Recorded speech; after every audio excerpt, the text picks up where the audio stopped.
Guys, मैं chemistry गुरु MD Rizwan sir, मेरे YouTube channel में आपका स्वागत है।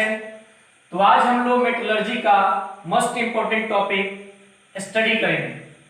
जैसा कि पिछले वीडियो में आपको आयरन का निष्कर्षण शुरू किया गया था, तो बताया गया था कि आयरन का निष्कर्षण आयरन के मुख्य अयस्क हेमेटाइट या मैग्नेटाइट से किया जाता है।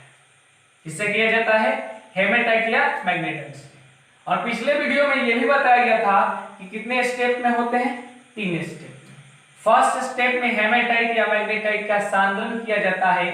सेकेंड स्टेप में सांद्र अयस्क का विस्थापन करते हैं और थर्ड स्टेप में वात भट्टी में ब्लास्ट फेरेंस में क्या किया जाता है?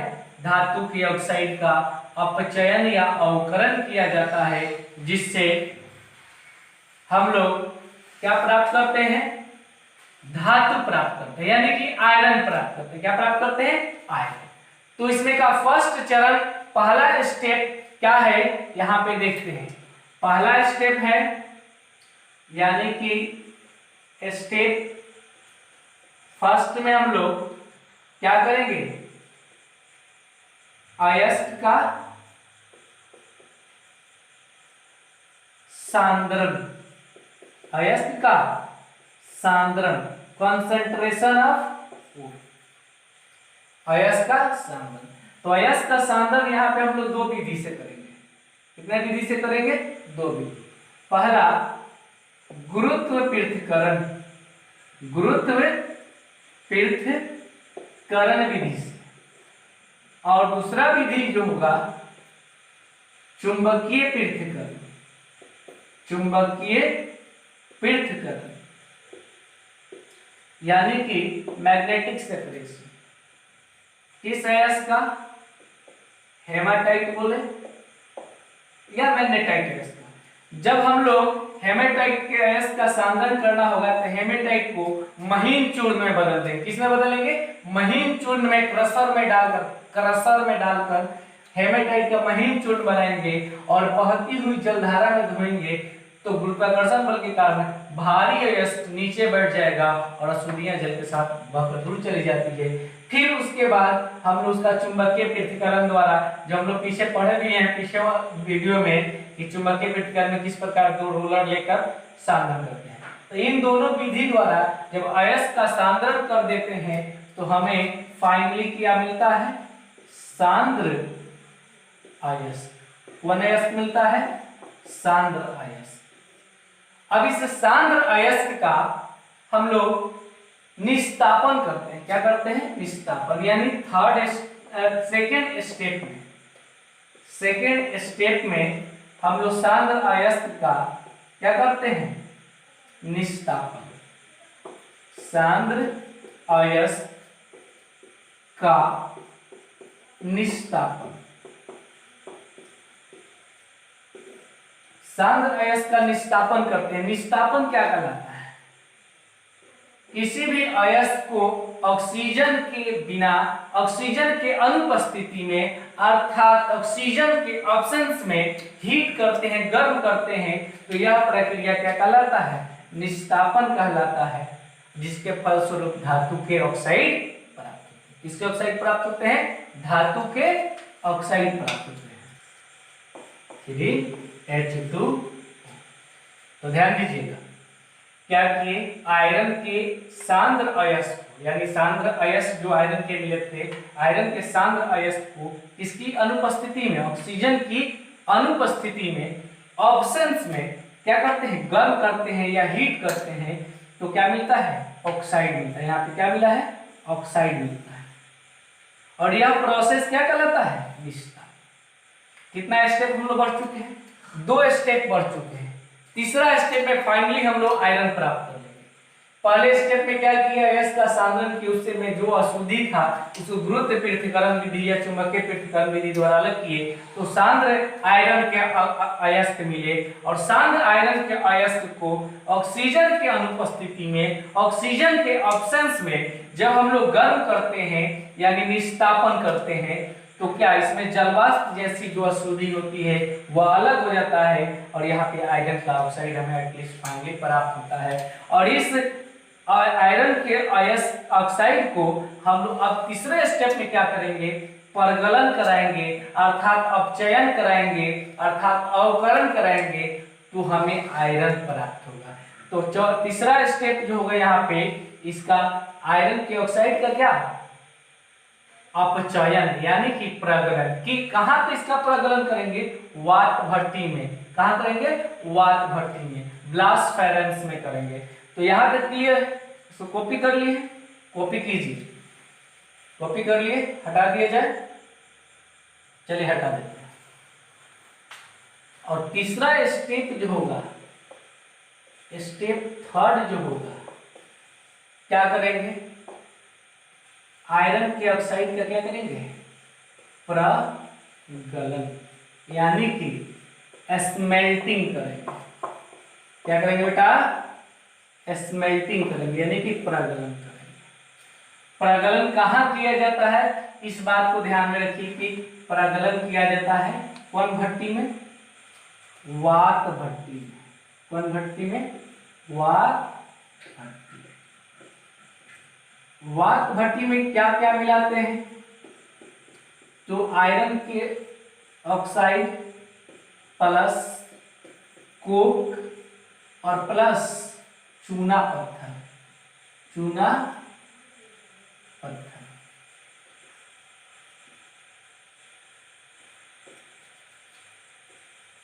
चूना पत्थर ये सब मिलाते हैं। कोक बोले तो कार्बन और चूना पत्थर यानी कि CaCO। ये तीनों चीज कहाँ मिलाते हैं जी, वात भट्टी में मिलाते हैं। कहाँ मिलाते हैं, वात भट्टी में। वात भट्टी में आयरन के ऑक्साइड के साथ कोक यानी कार्बन अर्थात कोयला और साथ में चूना पत्थर मिलाकर और प्रोसेस करते हैं। आगे प्रोसेस यहाँ पे वात भट्टी यहाँ पे ड्रॉ कर रहे हैं। और जब गर्म करते हैं वात भट्टी में तो हमें मिलता है आयरन। उस आयरन को बोलते हैं पिग आयरन। तो यहाँ पे हम लोग कौन भट्टी बनाएंगे, वात भट्टी या ब्लास्ट फेरेंस।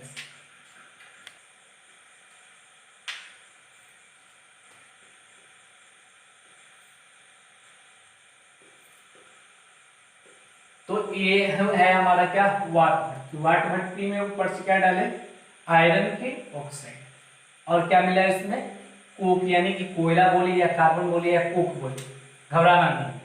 और क्या मिला है, चूना पत्थर। और मिलाकर इसमें वात भट्टी में डाले। इस भट्टी का लंबाई अर्थात ऊंचाई कितना, 25 से 60 मीटर होती है। अब जैसे इसमें मिलाकर इधर से गर्म हवा और इधर से गर्म हवा हम लोग क्या करिए, प्रवाहित करते हैं। क्या करते हैं, गर्म हवा प्रवाहित करते हैं। जब गर्म हवा हम लोग प्रवाहित करते हैं तो ये जो कोक जो होता है, कार्बन जो होता है, यह गर्म होकर कार्बन डाइऑक्साइड और उसके बाद कार्बन मोनोऑक्साइड में जलकर बदलने लगता है। और जहां पे ये कार्य होता है, कार्बन जलकर कार्बन मोनोऑक्साइड में बदलता है, उस क्षेत्र को बोलते हैं कौन क्षेत्र, दहन क्षेत्र। कौन क्षेत्र बोलते हैं, दहन क्षेत्र। और दहन क्षेत्र, उसके बाद यही जो दहन क्षेत्र में कार्बन मोनोऑक्साइड बनता है, कार्बन मोनोऑक्साइड इस आयरन के जो ऑक्साइड होते हैं उसका अपचयन या अवकरण कर देता है, यानी कि इससे ऑक्सीजन को रिमूव कर देता है, हटाने का काम करता है। और यह काम जो ऑक्सीजन को रिमूव या हटाने का कार्य जो होता है, वह जो होता है 400 से 700 डिग्री टेम्परेचर के बीच होता है। तो उसको तीसरा जो क्षेत्र होता है, दूसरा, उस क्षेत्र को बोलते हैं हम लोग अपचयन क्षेत्र, क्योंकि यहाँ पे अपचयन होता है। अपचयन या अवकरण क्षेत्र भी बोल सकते हैं, अपचयन क्षेत्र। और एक और क्षेत्र होता है, इस अभिक्रिया के आधार पर ही लगभग 1200 से 1500 अर्थात 1600 टेम्परेचर के बीच यही पे जात होता है। उस क्षेत्र को बोलते हैं धातुमल क्षेत्र। कौन क्षेत्र, धातुमल क्षेत्र, स्लैग एरिया, धातुमल क्षेत्र। और सबसे नीचे जो होता है 1500 से 1600 अर्थात 1200 से 1600 सबसे हाईएस्ट टेम्परेचर होता है जहाँ पे धातु जो होता है, लोहा जो होता है, पिघल कर और नीचे पेंदी में बैठ जाता है गलित आयरन के रूप में। तो उस सबसे नीचे और हॉट टेम्परेचर वाले भाग को बोलते हैं गलित क्षेत्र। कौन क्षेत्र बोलते हैं? गलित क्षेत्र, सॉरी हाँ गलित क्षेत्र बोलते हैं, गलित क्षेत्र। तो वाट भट्टी में सबसे पहली बात है कि क्या क्या डाले, आप लोगों को क्लियर है? और कितने क्षेत्र हैं? 4, दहन क्षेत्र, अपचयन क्षेत्र, धातुमल क्षेत्र और गलित क्षेत्र। यानी कंबशन जोन बोल सकते हैं या कंबशन एरिया बोल सकते हैं, रिडक्शन जोन बोल सकते हैं या रिडक्शन एरिया बोल सकते हैं, और स्लैग एरिया बोल सकते हैं या स्लैग जोन बोल सकते हैं। और यहाँ पे हम लोग गलित क्षेत्र को मतलब क्या है, यहाँ पे मेल्टिंग एरिया भी बोल सकते हैं। यहाँ पे पिघल कर धातु किसके रूप में बदल जाता है? द्रव के रूप में, लिक्विड के फॉर्म में चला आता है। सबसे पहले ध्यान दीजिएगा, यहाँ आयरन के ऑक्साइड कोक और पत्थर जैसे डालते हैं, क्या करते हैं? इसमें डालते हैं आयरन के ऑक्साइड कोक और चूना पत्थर डाल के गर्म हवा का झोंका इधर से प्रवाहित करते हैं। तो सबसे पहले जो कार्बन होता है 1500 से 1600 डिग्री टेम्परेचर के पर किसमें बदलने लगता है? कार्बन मोनोऑक्साइड में बदलने लगता है, यानी जलना शुरू कर देता है। कार्बन क्या करना शुरू करता है? जलना। जब जलता है कार्बन तो कार्बन मोनोऑक्साइड बनता है। क्या बनता है? Carbon monoxide. और ये कार्बन मोनोऑक्साइड ऊपर उड़कर जाता है। जैसे ऊपर उड़कर जाता है टेम्परेचर कम होता है, अर्थात 400 से 700 डिग्री टेम्परेचर के बीच जाता है। तो ये जो आयरन के ऑक्साइड होते हैं, इस आयरन के ऑक्साइड को अपचयित कर देता है, अर्थात ऑक्सीजन को हटाना शुरू कर देता है आयरन से। तो इस क्षेत्र को बोलते हैं 400 से 700 डिग्री सेल्सियस क्षेत्र को बोलते हैं कौन क्षेत्र? अपचयन क्षेत्र। और दहन कौन कितना टेम्परेचर पे हुआ? 1500 से 1600 डिग्री टेम्परेचर पर हुआ था, इसलिए इसे कौन क्षेत्र बोले थे? दहन क्षेत्र। यहाँ क्या बन गया? आयरन के ऑक्साइड का क्या हो गया? अवकरण या अपचयन हुआ और आयरन प्राप्त हुआ। और नेक्स्ट जो धातुमल क्षेत्र है 800 से 1000 डिग्री सेल्सियस के बीच, तो आयरन में जो भी अशुद्धि होते हैं, जैसे अम्लीय अशुद्धि है, तो उसको इसमें बदल दिया जाता है, धातुमल में बदल दिया जाता है। किसके द्वारा? चूना पत्थर के द्वारा। अब लोहा जो है, आयरन जो है अपचयन के बाद किधर आता है? नीचे, यानी कि 1200 से 1500 या 1600 डिग्री सेल्सियस के नीचे फिर आता है नीचे की ओर। तो क्या हो जाता है? आयरन का गलनांक लगभग 1500 से के आसपास होता है, तो पिघल कर नीचे की ओर बैठ जाता है भारी होने के कारण। और इसके ऊपर कौन तैरने लगता है? धातुमल तैरने लगता है। अब धातुमल अलग रास्ते से बाहर निकल जाता है और गलित आयरन जो होता है अलग रास्ते से निकल जाता है। ये जो धातुमल जो है इस गलित आयरन को प्रोटेक्ट करता है, यानी कि इसका रक्षा करता है। क्यों? कैसे रक्षा करता है? तो इन हवाओं से, इन गैसों से रक्षा करता है, नहीं तो फिर से ये गलित आयरन जो है फिर से ऑक्साइड के रूप में बदल जाएगा और हमें आयरन नहीं प्राप्त हो पाएगा। बात समझ आए? तो सबसे पहले हम लोग दहन क्षेत्र में जो कार्बन आता है, कोक आता है, ये कोक किससे अभिक्रिया करता है? ऑक्सीजन से अभिक्रिया करके। तो देख रहे हैं कि कार्बन जैसे ही नीचे आया, हॉट एयर ऑक्सीजन पास होने का लिए जलकर कार्बन डाइऑक्साइड ऊष्मा प्रदान करता है, और फिर ये कार्बन डाइऑक्साइड कार्बन के साथ अभिक्रिया करके काफी अधिक कार्बन पर से आया होगा, तो क्या बना लेता है? Carbon monoxide. क्या बना लेता है? Carbon monoxide. यह कार्य कहाँ होता है? दहन क्षेत्र में, अर्थात कितने टेम्परेचर वाले जोन में? 1500 से 1600 डिग्री सेल्सियस वाले जोन। क्लियर है? अब आप कहेंगे कि सर कार्बन मोनोऑक्साइड का काम क्या है? अरे बेटा, ये बहुत बढ़िया अपचायक है, ये बहुत अच्छा अपचायक है, किसी का अपचयन या अवकरण बहुत बढ़िया से करता है। तो आगे यह अपचायक की भूमिका में नजर आएगा। किसकी भूमिका में नजर आएगा? अपचायक। तो हम लोग इस अब क्या होगा? ये कार्बन मोनोऑक्साइड बनेगा, तो इसका नेचर है ऊपर जाना। तो इस 1500 से 1600 डिग्री टेम्परेचर पे कार्बन मोनोऑक्साइड बनने के बाद ये गैस के रूप में ऊपर भागेगा। जैसे यहाँ आएगा 400 से 700 डिग्री टेम्परेचर के बीच, ये जो आयरन के ऑक्साइड है इसका अवकरण करना शुरू कर देता है, यानी कि इससे ऑक्सीजन रिमूव करने का काम शुरू कर देता है। देखिए कैसे करता है। और ये जो ऑक्साइड मिला है, जैसे कि इस हाइड्रोजन ऑक्साइड को कार्बन मोनोऑक्साइड अवकृत करके Fe3O4 में बदला, फिर Fe3O4 को अवकृत करके FeO में बदला, और फिर FeO को कार्बन मोनोऑक्साइड फाइनली अवकृत करके यानी रिड्यूस करके आयरन में बदल दिया, प्लस कार्बन डाइऑक्साइड इधर। लेकिन ये आयरन जो बना है कितना टेम्परेचर पे, 400 से 700 के बीच ही बना है। तो ये किस रूप में रहेगा, सॉलिड के रूप में। क्यों सॉलिड के रूप में रहेगा, क्योंकि आयरन का गलनांक 1500 के आसपास होता है, 700 से अधिक होता है। तो जब इससे टेम्परेचर अधिक मिलेगा तब ना लिक्विड में जाएगा। तो यहाँ अभी किस रूप में है, सॉलिड के रूप में। किसके रूप में है यहाँ पे, आयरन सॉलिड के रूप में है। लेकिन अब आयरन बन गया है चूंकि 400-700 डिग्री सेल्सियस के बीच, तो ये भारी होता है तो नीचे आएगा। जैसे नीचे आएगा अर्थात 1200 से 1600 डिग्री टेम्परेचर के बीच या 1500 टेम्परेचर के बीच आएगा, तो यह आयरन पिघल कर किस स्टेट में चला जाएगा, ये आयरन यहाँ पे आने के बाद किस स्टेट में चला जाएगा, लिक्विड स्टेट में, यानी द्रव के रूप में। और कहाँ बैठ जाएगा, नीचे, भारी होने पर। अब देखिए धातुमल क्षेत्र यानी 800 से 1000 डिग्री सेल्सियस के बीच क्या होगा, यहाँ पे जैसे कि हम लोग कैल्शियम कार्बोनेट अर्थात चूना पत्थर जो डाले थे वो टूटकर calcium oxide plus carbon dioxide में बदल गया होगा।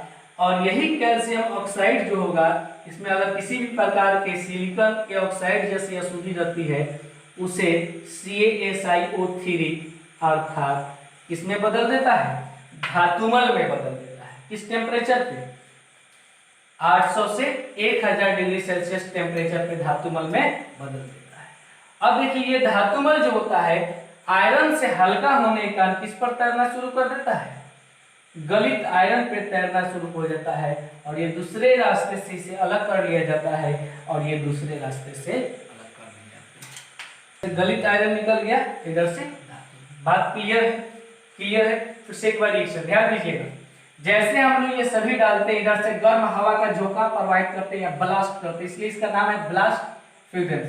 जब गर्म हवा का झोंका प्रवाहित करते हैं तो सबसे पहले कार्बन जलना शुरू करता है। कार्बन किस क्षेत्र में जलना शुरू करता है, 1500 से 1600 क्षेत्र में। कार्बन के जलने को क्या कहते हैं, दहन, और इसलिए इस क्षेत्र को बोले दहन क्षेत्र। दहन क्षेत्र में कार्बन जलकर कार्बन डाइऑक्साइड उष्मा देता है, ये उष्मा इसमें एनर्जी के रूप में उपयोग में आ जाता है, और यही कार्बन डाइऑक्साइड जो होता है कार्बन के साथ फिर से रिएक्शन करके कार्बन मोनोऑक्साइड बनता है। आपके कार्बन मोनोऑक्साइड का क्या है, तो यह अच्छा अपचायक है, अच्छा अपचायक। ये कार्बन मोनोऑक्साइड अब ऊपर जाएगा तो 400 से 700 डिग्री टेम्परेचर पर जैसे जाएगा ये किसका अपचयन करना शुरू कर देगा, आयरन के ऑक्साइड का। आयरन के ऑक्साइड का अवकरण करते करते करते कहाँ पे बदल दिया, कहाँ पे किया, आयरन में बदल दिया। लेकिन ये आयरन किस स्टेट में है, सॉलिड स्टेट यानी ठोस अवस्था में। और ठोस अवस्था में मौजूद है, तो ये जो है क्यों ठोस अवस्था में मौजूद है, क्योंकि इसका मेल्टिंग पॉइंट जो है अधिक होता है, तो ठोस अवस्था में मौजूद है। लेकिन ये ठोस अवस्था में है, जैसे नीचे आएगा टेम्परेचर बढ़ेगा, ये लिक्विड स्टेट में चला जाएगा, यानी गलित अवस्था क्षेत्र में, यानी 1200 से 1600 टेम्परेचर के बीच में आएगा, तो यह गलित अवस्था में आएगा, गल जाएगा। इसलिए इस क्षेत्र को गलित क्षेत्र बोलते हैं, और नीचे पेंदी में भारी होने के कारण आयरन बैठ जाएगा। और जो कैल्शियम कार्बोनेट यानी चूना पत्थर डाले थे उसका मकसद ही था कि अगर कोई अशुद्धि है, अम्लीय अशुद्धि, तो उसको अलग कर ले। तो ये चूना पत्थर टूटकर कैल्शियम ऑक्साइड में बदल जाता है, कितना टेम्परेचर पे, 800 से 1000 डिग्री टेम्परेचर पे। और यही कैल्शियम ऑक्साइड सिलिकॉन ऑक्साइड जैसे अम्लीय अशुद्धि को किसमें बदल देता है, धातुमल में। याद कर लीजिएगा, धातुमल में बताया हमने CaSiO3 धातुमल में बदल देता है। और यह धातु, इसलिए इस क्षेत्र को क्या बोलते हैं, धातुमल क्षेत्र। कितना टेम्परेचर वाले क्षेत्र को, 800 से 1000 डिग्री। अब ये धातुमल जो होता है आयरन की तुलना में क्या होता है, हल्का होता है। ये भी तो लिक्विड स्टेट में ही है, लेकिन आयरन से हल्का होता है, इसलिए आयरन के ऊपर तैरने लगता है। आप कहिएगा सर इसका क्या मैकेनिज्म है, इसका क्या काम है, तो ये काम क्या करता है धातुमल कि आयरन को हवा से बचाता है, नहीं तो फिर दोबारा ये आयरन के ऑक्साइड में बदल जाएगा और हमें आयरन नहीं मिलेगा। तो धातुमल प्रोटेक्ट करता है किसको? आयरन को। धातुमल अलग रास्ते से और गलित आयरन अलग रास्ते। बात क्लियर है, समझ में आया? नहीं समझ में आया जी?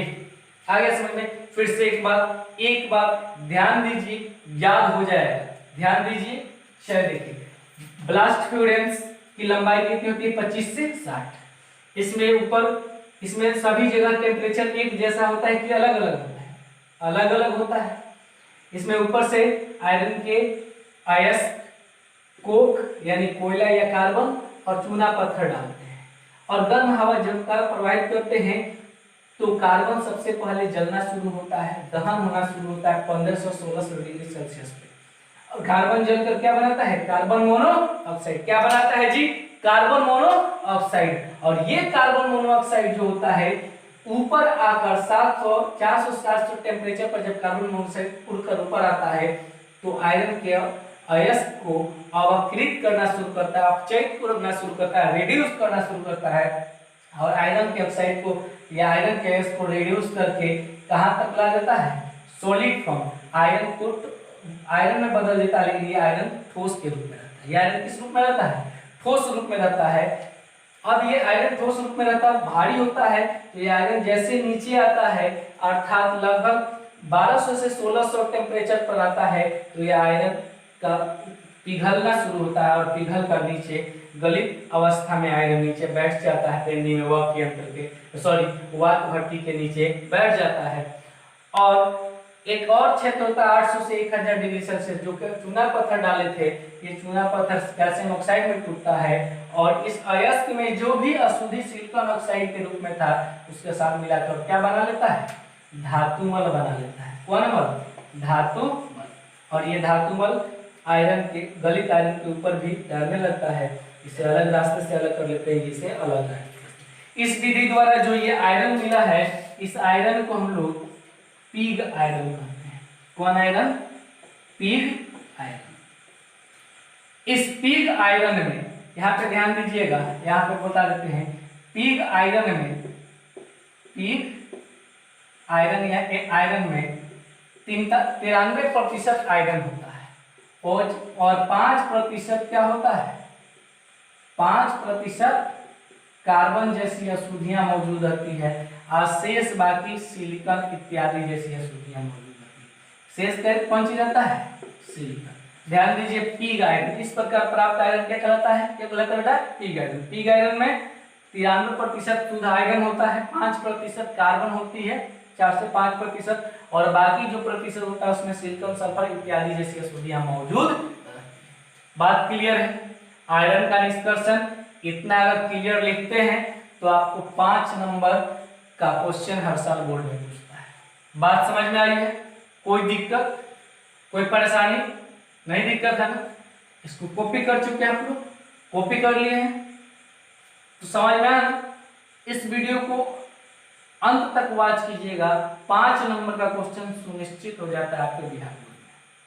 कोई दिक्कत है तो लास्ट में यही कहेंगे, इस वीडियो को अंत तक वॉच कीजिए और समझने में कोई भी दिक्कत हो तो अवश्य ही मेरे व्हाट्सएप पे आप लोग संपर्क कर सकते हैं। आज के लिए इतना ही, अगले वीडियो में मिलते हैं कुछ नए टॉपिक के साथ। तब तक के लिए जय हिंद, जय भारत।